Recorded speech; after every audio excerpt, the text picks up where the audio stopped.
Gwenllys yma o'r tîm Brocast.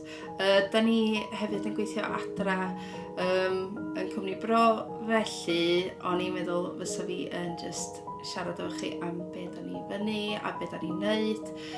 Dwi'n gaddo na ddim rhyw fersiwn od iawn o Through the Keyhole ydy hwn. Dwi yn gweithio ar hwn, so mi fydd yn cychwyn blogio i chi. A os dwi'n gallu dilyn hwnna, wel, mae'n deud y cyfan dydi. Ond, be oeddwn ni wedi feddwl oedd i cychwyn rhannu cerddi amdan y fro, o'r fro, neu be bynnag eich ffefryn chi. Os da chi isio i ffilmio fo a gyrru fo fewn i ni rhannu, fysa ni wrth yn bodd dda. Os da chi isio wneud hynna, mi na i rhoi link y tutorial ar sut i ffilmio ar y mobile phone a sut i golygu. Fydech chi gyrru nhw fewn i ni, neu so rhoi rhywbeth i fi wneud.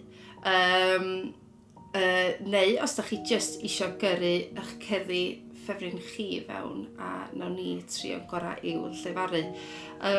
Felly, yr un dwi wedi pigo ydy o llyfr cerddi Meirionnydd, a hwnna ydy Yr Moelwyn Mawr a'r Moelwyn Bach. Gobeithio wnewch chi fwynhau. Y Moelwyn Mawr a'r Moelwyn Bach.